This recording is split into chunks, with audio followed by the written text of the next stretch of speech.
말씀으로 세상을 치유하는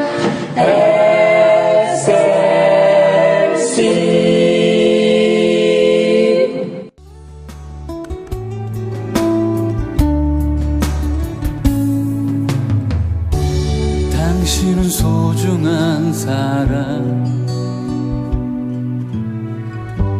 당신은 존귀한 사람, 이 세상에 하나뿐인 당신은 너무나도 소중한 사람. 당신은 소중한 사람, 당신은 소중한 사람, 당신은 존귀한 사람, 당신은 존귀한 사람, 이 세상에 하나뿐인 당신은 너무나도 소중한 사람. 안녕하십니까? 힐링 라이프 시리즈 프로그램에 함께 해주신 것을 감사합니다. 우리가 예수 믿는 부부임에도 불구하고 불신자 이상으로 부부간에 심한 갈등과 불화를 가짐으로 매우 당혹스럽기도 하고 심지어는 믿음의 회의를 가지기도 합니다. 심지어 신자 부부 간에 이혼율이 점점 높아가는 현상을 보면서 심히 갈등이 되는 느낌입니다. 신앙적으로 바람직하지 못하고 그러면서도 실제적으로 해결하기 쉽지 않은 이 문제를 우리가 도대체 어떻게 대처해야 할까요? 내 원수를 사랑하라 하신 지고한 예수님의 법을 가진 우리가 나의 다른 몸이라 할 수 있는 부부간에 조차도 힘들게 하루하루를 엮어가고 있다면 이 얼마나 모순적인 신앙생활을 하고 있는 것입니까? 이런 문제가 현대 교회에서 이미 보편적인 현상으로 받아들여지고 있으니 더욱 가슴이 아픕니다. 우리는 먼저 왜 이런 현상이 생기게 되는 것인지 살펴볼 필요가 있습니다. 우선 우리가 이해할 첫째는 부부는 제도화된 사랑의 짝이라는 점입니다. 부부 제도에 다른 의도와 뜻도 있겠지만 가장 우선적인 것은 사랑의 대상으로서 일남일녀가 부부되어 짝을 이루는 것을 하나님이 제도화하셨다는 것입니다. 세상에 사람들이 많지만 그 중에서도 한 사람의 다른 이성을 평생 동안 사랑하며 함께하는 부부로 법적으로 지정했다는 사실입니다. 그러므로 부부는 한 사람의 이성을 대상으로 해야 하고 서로 함께 살며 사랑하는 대상으로 삼아야 한다는 것이지요. 따라서 한 사람이 아닌 다수이거나 이성이 아닌 동성이거나 함께 살지 않고 별거하거나 사랑이 아닌 다른 이유로 부부가 되는 것은 전혀 성경적이지 않습니다. 이런 의미에서 사랑의 대상으로서의 부부가 되지 못하면 이미 문제가 있는 부부라 할 수 있습니다. 둘째로 부부는 한 몸이 되므로 하나를 이루는 것이지요. 비록 전혀 다른 성장 배경과 성격, 사고방식, 지식, 경험, 사회적인 지위를 가졌을지라도 결혼을 통하여 부부가 되면 몸도 마음도, 물질도, 삶도, 가치관도, 신앙관도 하나가 되어서 일체의식을 공유하게 되는 것입니다. 하나님은 선언하시기를 이러므로 사람이 부모를 떠나 그 아내와 합하여 그 둘이 한 육체가 되리니 이 비밀이 그도다 라고 말씀하셨습니다. 이런 뜻에서 부부가 되었음에도 또 육체적으로 하나가 되지를 못하고 서로 마음이 다르고 정신적으로 다른 것을 추구하고 무엇보다 신앙적으로 이질적인 면을 가지게 될 때 부부는 위기에 서게 되는 것입니다. 부부는 어떤 경우에도 하나가 되어야 하는 것입니다. 셋째로 부부 생활은 신앙생활의 현장으로 주어진 것이라 할 수 있습니다. 부부 생활은 단순히 육체적이고 정신적인 유익만을 위한 것이 아닙니다. 부부 제도를 세우신 하나님은 좀 더 심오한 의미로 부부 제도를 설정하신 것입니다. 남편과 아내의 관계는 하나님과 성도의 관계의 영적 그림자입니다. 부부 관계를 통하여 남편과 아내는 하나님과 성도의 관계를 신앙적으로 이해하게 되고 매일의 생활 속에서 어떻게 서로에게 최선으로 사랑하고 순종하며 사귀며 닮아가는지를 깨닫게 되는 것입니다. 점점 더 원숙한 사랑의 관계로 나아가게 되는 것이지요. 이상의 단결한 원리에서 이제는 좀 더 구체적이고 실제적인 갈등의 해결 방법들을 나누어 보고자 합니다. 우선 첫째로 끊임없이 서로의 사랑을 표현해야 합니다. 인간의 사랑은 하나님의 신적인 사랑과는 다릅니다. 매우 조건적이며 상대적이며 취약한 것이라 할 수 있습니다. 그러므로 끊임없이 서로가 부부의 사랑을 계속하고 증진시키도록 노력을 해야 하는 것이지요. 사랑은 마치 불을 간수하는 것과 같습니다. 사랑의 불길이 활활 잘 타오르도록 하기 위해서는 끊임없이 불쏘시개가 필요합니다. 부부간에 서로의 사랑을 불태울 그 무엇을 늘 공급하고 준비하고 표현해야 합니다. 서양인들이 부부간에 서로를 honey 혹은 darling이라고 부르면서 만날 때마다 I love you 라고 말하면서 키스까지 하는 모습들은 매우 성경적이라 할 수 있습니다. 우리 한국 사람들, 특히나 60대 이상의 유교적이고 봉건주의적인 교육을 받은 분들, 더구나 경상도 남자들은 매우 하기 힘든 일이라 할 수 있습니다.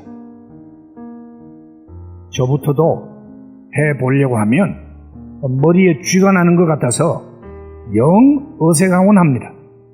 그러나 그래도 시도해야 합니다.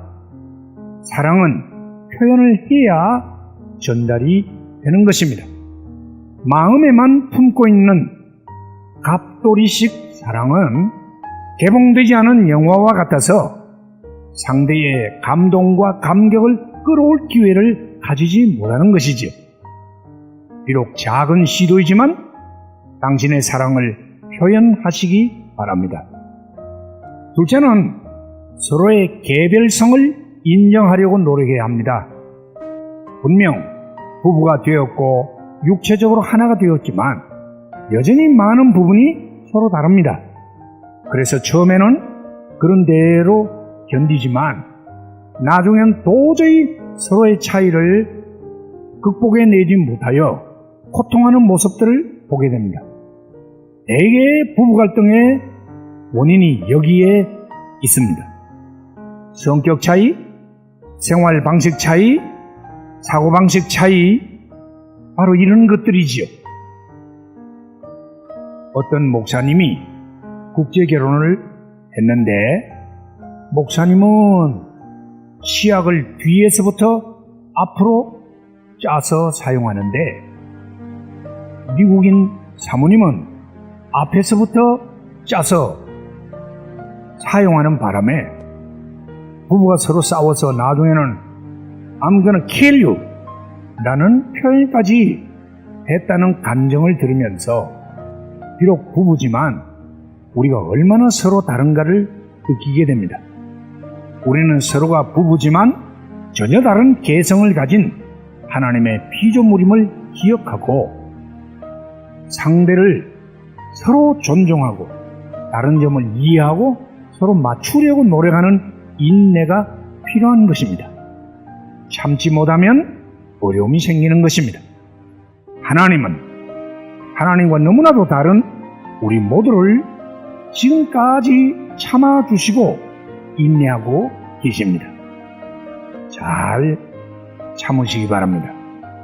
실제로 신앙적으로 갈등을 해소하려고 노력해야 합니다.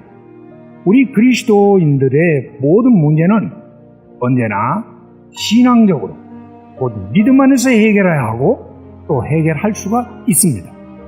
다시 말하면 우리가 인간적인 이성으로 혹은 세상적인 관례로 문제를 해결하는 것이 아니라 하나님을 믿는 믿음 안에서 신앙적인 원리로 갈등을 해결하는 것이지요. 성경 말씀은 모든 문제를 풀 수 있는 열쇠입니다.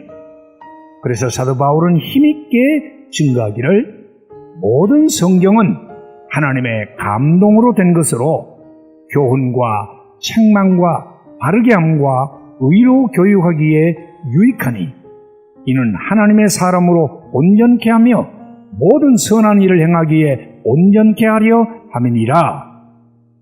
디모데후서 3장 16절 이하에서 말씀했습니다. 갈등이 생기면 먼저 하나님의 말씀인 성경에서 해답을 얻도록 노력을 해야 합니다.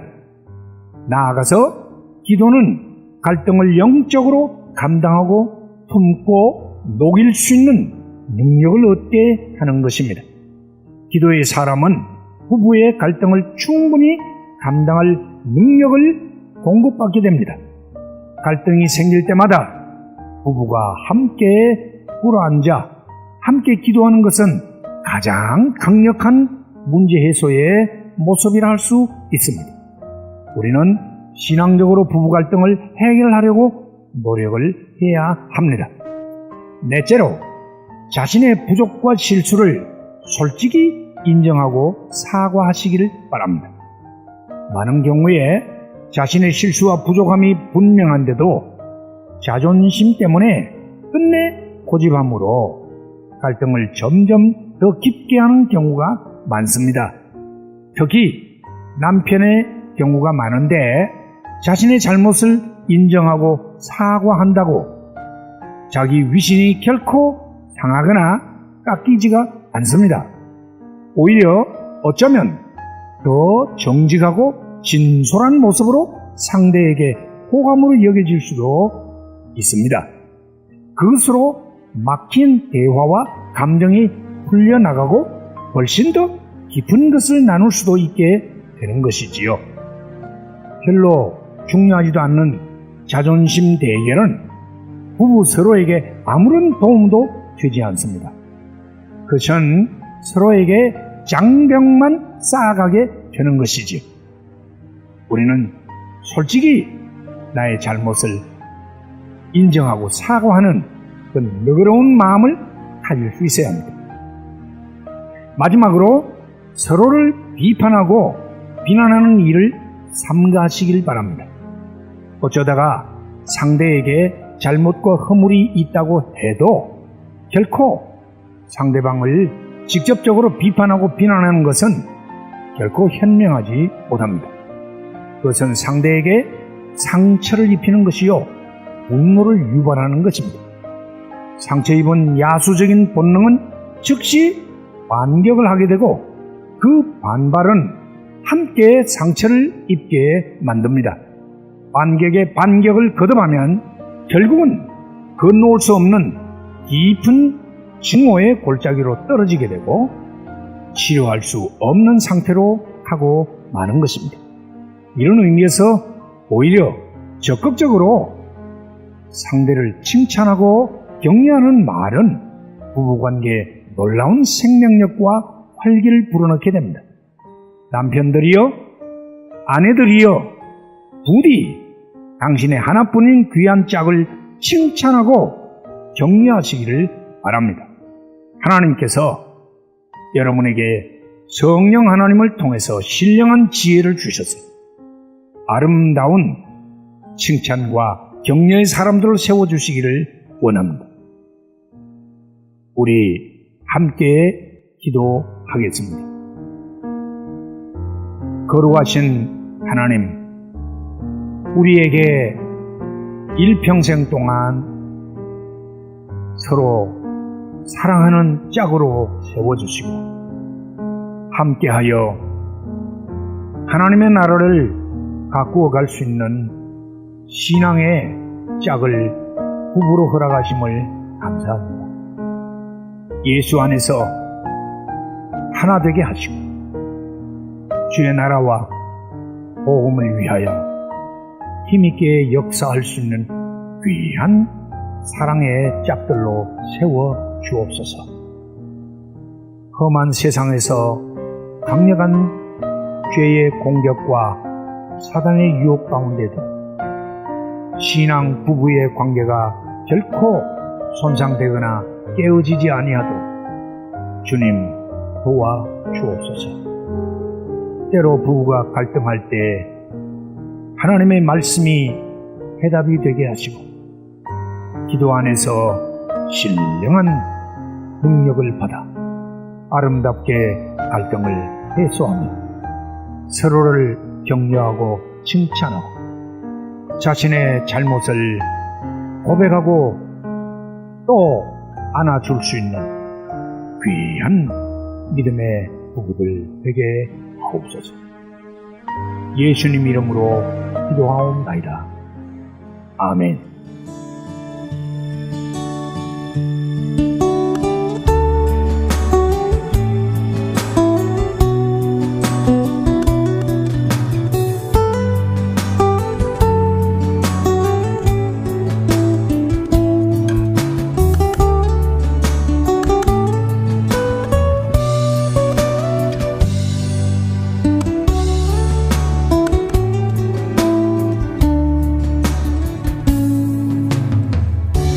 당신은 소중한 사람,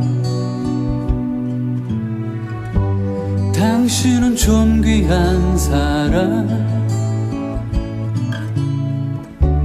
이 세상에 하나뿐인 당신은 너무나도 소중한 사람.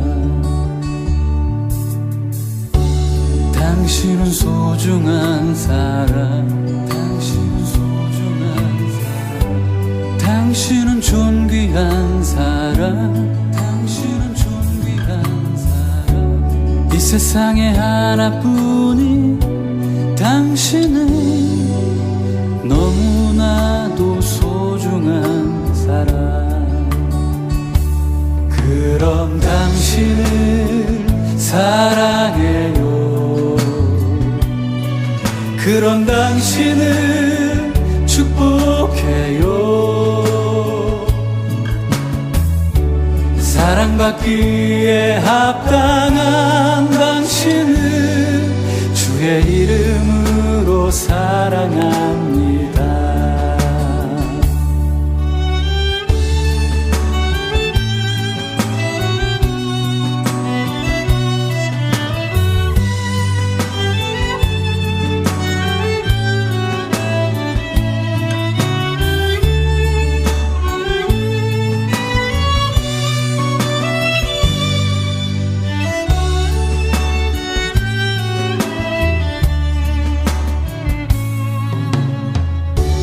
당신은 소중한 사람,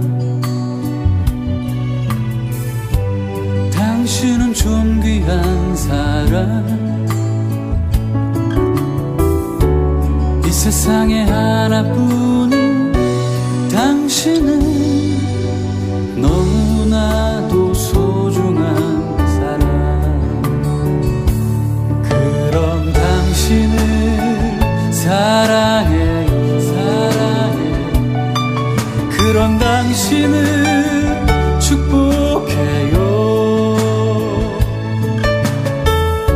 사랑받기에 합당한 당신을 주의 이름으로 사랑합니다. 그런 당신을 사랑해요. 그런 당신을 축복해요.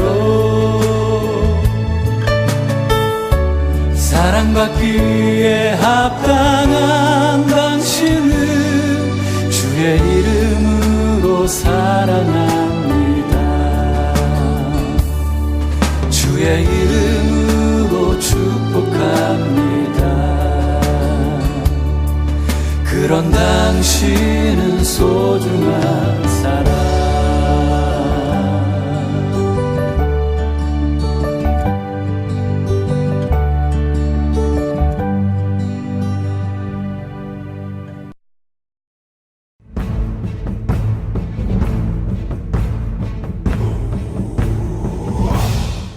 말씀으로 세상을 치유하는